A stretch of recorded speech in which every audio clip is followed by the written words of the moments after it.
Hi, I'm Dr. Robin Koslowitz, YouTube's post-traumatic parenting expert. Today, I've been sent a question on the Reddit thread, Reddit Parenting, that a post-traumatic parenting community member was wondering about. She wanted to know how I would answer this question and how post-traumatic parents in particular communicate about death and dying to young children. So have you ever wondered, given my own trauma history, given my own history with loss, how will I explain death to my young children? Recently, during COVID, a lot of us have had to explain death, perhaps not of a close family member, but perhaps of a neighbor or of someone in our child's community to our child. Have you ever wondered, how will I talk to my kids about death when it's a triggering topic for me? Welcome. We get it. We're post-traumatic parents too. Click subscribe below so you never miss another episode, and I'm going to read the thread that the post-traumatic parenting community member sent me.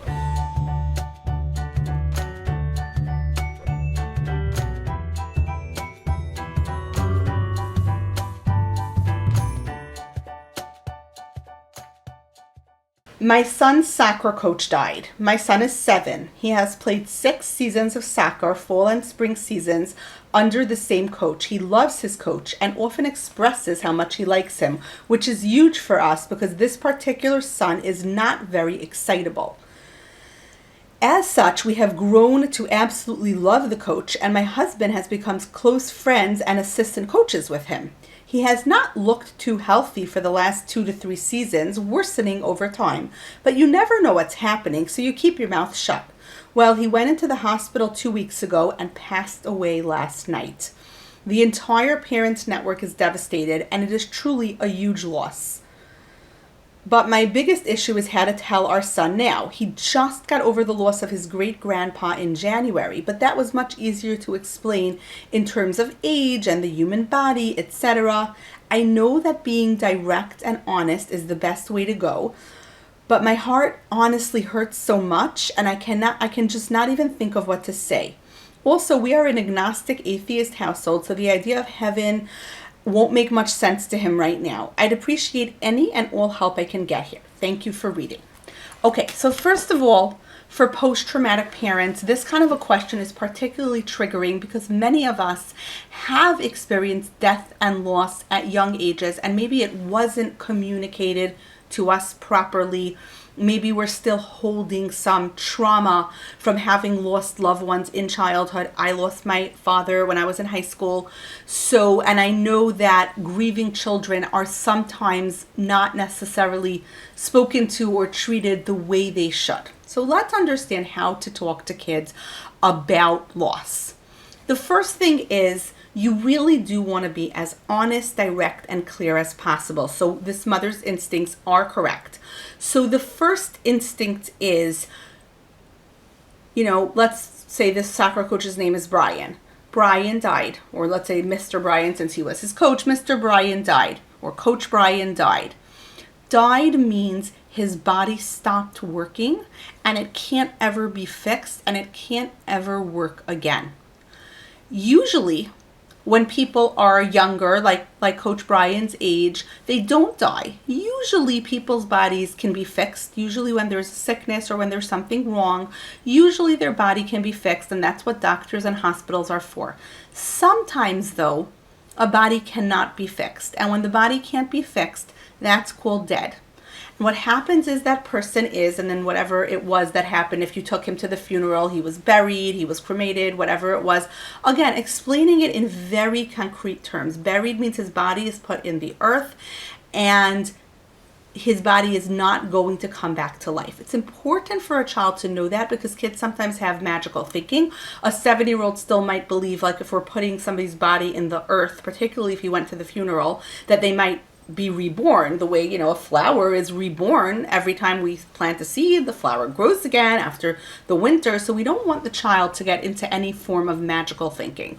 We want to make it very clear that statistically speaking, generally elderly people die.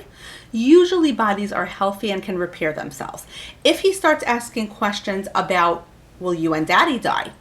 Usually people the age of me and daddy do not die because our bodies can fix themselves. So we also do things to keep ourselves healthy. We run, we eat our veggies, we drink our water, we take our vitamins, whatever the health habits that you and your family do. We do those things to keep our body as healthy as possible so that our bodies can fix themselves, because that's what bodies do. We go to the doctor when we're not feeling well. If that would happen, if me or daddy would die, well, what do you suppose would happen to you? Because kids at this age are egocentric and their main concern is usually themselves. Who are the people in your life that love you?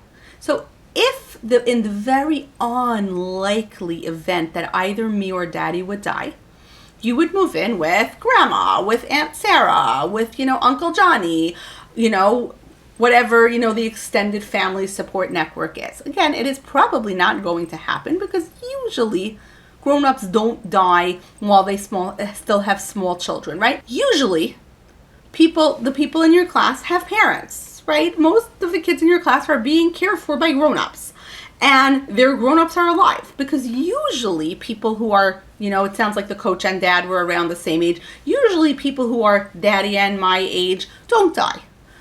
If it would happen, though, you would live with grandma, you would live with Aunt Sarah, you would live with Uncle Johnny, right? There are people that you would live with, but it probably will not happen. I would strongly caution you against using euphemisms like passed away, went to a better world, his soul is with God, any of those things, because that is very confusing.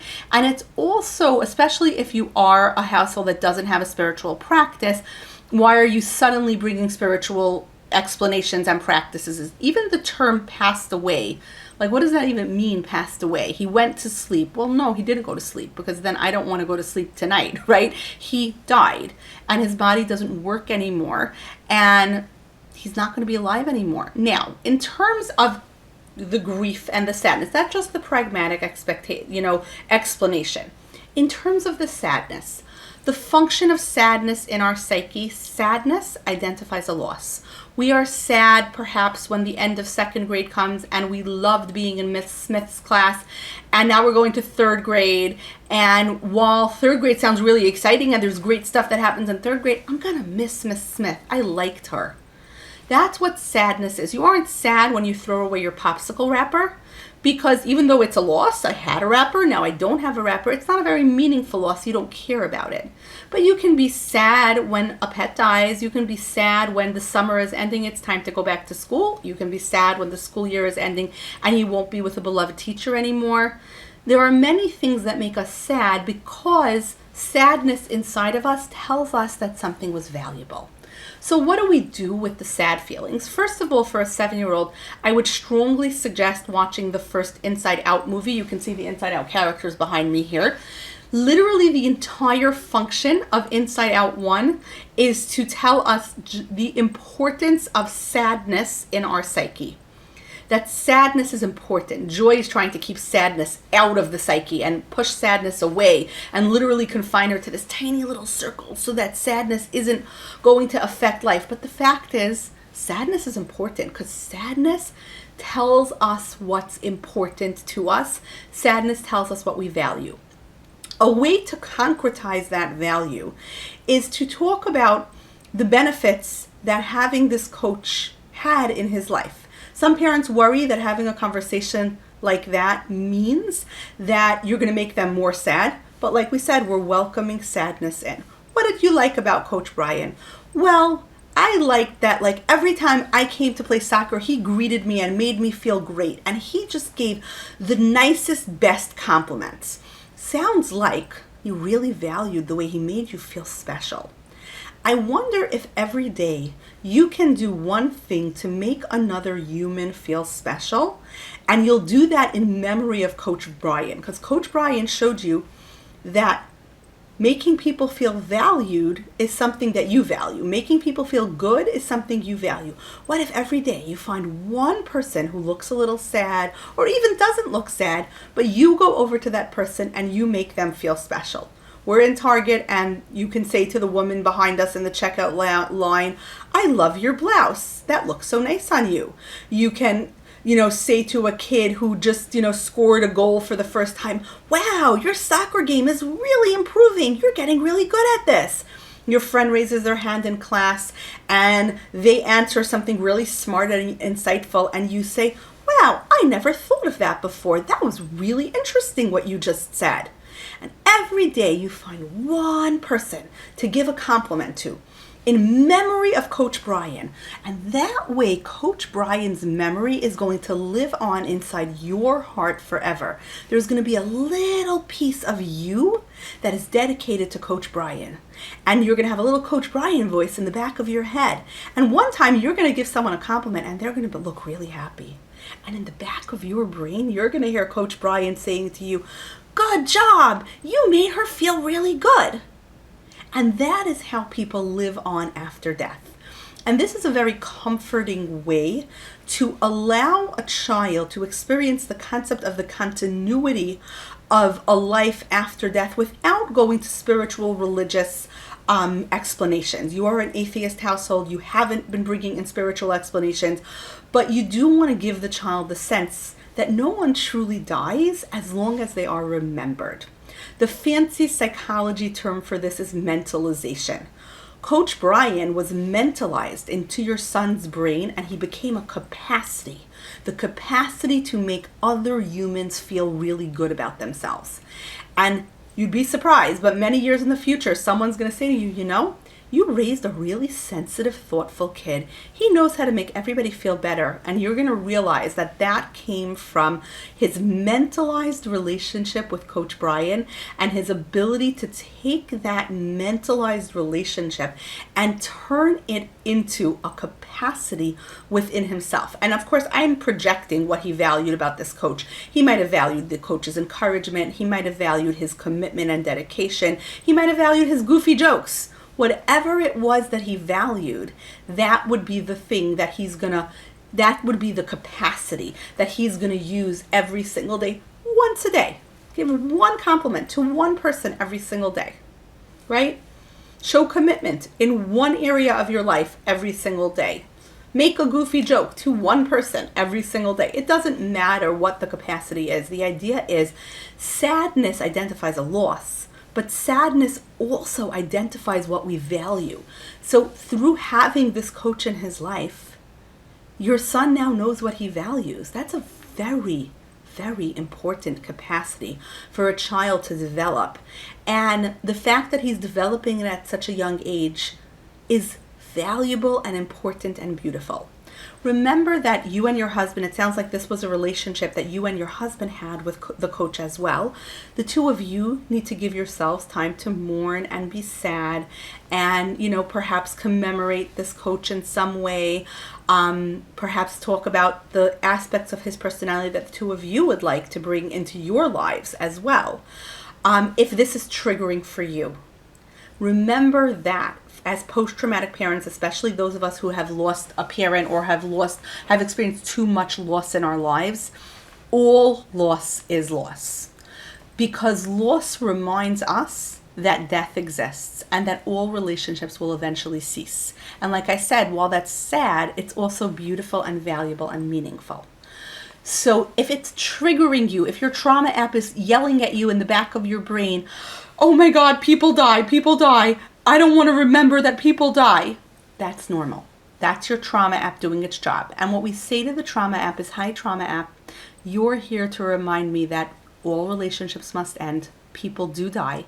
Bad and sad and scary things do happen. And right now, I can focus on the relationships that are valuable and important to me.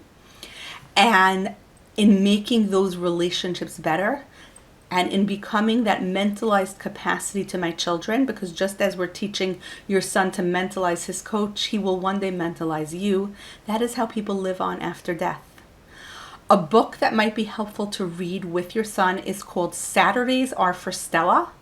And it's this lovely book about a boy whose grandmother dies and how he mourns and how sad he is and eventually how he recovers.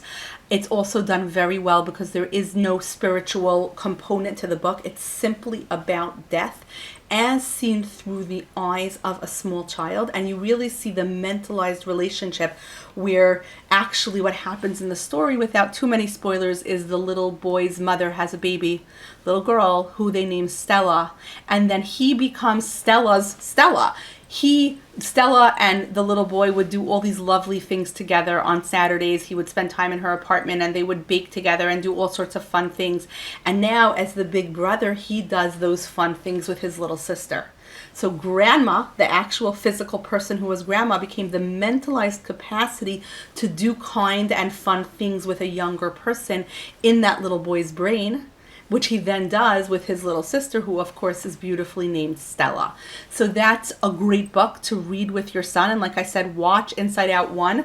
I feel like the theme of Inside Out 1 was all about letting sadness in, just like the theme of Inside Out 2 is all about letting anxiety in, because all emotions are welcome, all emotions are valuable, all emotions exist to teach us something about ourselves and the world. So yeah, your son is coming to this lesson young. And it's hard, and it's sad, and it's scary, and it's kind of maybe one of those things that you had wished he wouldn't have to learn about till much, much, much later, right? It was safe to talk about the death of his great-grandfather because, like, great-grandpa was old, and, like, he could, old people die, and, like, when you're 7 and someone says to you, what's old? They'll be like, 35, like when I'm really old, right? So like in his mind, 35 is way off, like, and 95 is definitely like it's, forever from now. So that was an easy death to explain away. This is a little harder, and it sounds like it was somewhat sudden. So it's a little bit more difficult. First, attend to your own triggers, your own thoughts, your own mourning process about the death. But then you sit your son down. Likely better to do this like, in the afternoon at a time where he doesn't have to go like straight to bed. And you're probably better off saying this to him at a time where you're around to answer questions, and just making very clear to take away the magical thinking. Death exists, it's permanent, it's irreversible, and it's usually statistically pretty unlikely. Death is natural. It's not scary, it's not mystical. Don't personify death. There was no Grim Reaper that came to take this person away. Don't go with spiritual explanations if you're not a spiritual family, because that's very confusing to suddenly come on to spiritual explanations when you haven't used them in the past. Certainly don't use euphemisms. He did not go to sleep. He did not pass away. He did not go to a better place. He died. To make it very clear to the child what did or did not happen. You don't want to go into too many details. If he died of prostate cancer, your kid doesn't know he has a prostate. He doesn't have to hear about it. If someone tells him and he says, Mom, what's cancer? Cancer is a kind of sickness that can affect a part of the body. And sometimes cancer can be cured and sometimes cancer cannot be cured. Cured means you fix it and then it goes away. And not cured means you can't fix it and then the body stops working. So just explain it with very clear, concrete explanations, nothing magical. Don't be surprised if he sort of takes the news fine and goes off and goes on with his life, and then suddenly 3 weeks from now says something like, Mom, when are you going to die? Right? And out of the clear blue sky, he asks a question or he says something, or some rumor that some kid in school said, my friend said that Coach Brian smoked weed, and weed is this thing that could kill you. We have weeds in our garden.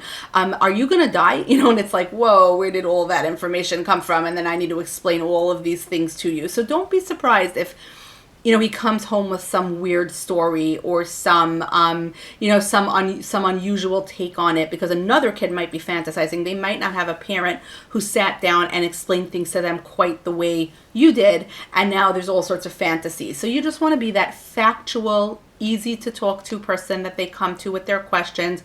But keep in mind, little kids are pretty egocentric. So if he doesn't seem all that sad, or if he seems a different emotion like mad instead, that's pretty normal too. Sometimes kids don't know what to do with emotions like sadness that are kind of, they take away our energy and they bring us down. And sometimes anger or fear is easier. So if he comes up with an emotion, like he yells at you, I hate you, you're a liar, he's not dead, and he runs away, it's pretty normal. Again, you wait, wow, sounds like hearing about Coach Brian was pretty hard for you. Let's talk about it now. It's okay. We can talk about it. And don't be surprised if you're asked questions weeks later. It's completely okay. It's completely normal for a kid to sort of not metabolize information fully, and then later, when their brain's a little bit more capable of understanding something, coming back to it. Sometimes a child's brain is not fully able to understand the permanence of death. So they might ask a question weeks later, like, so when's Coach Brian being alive again?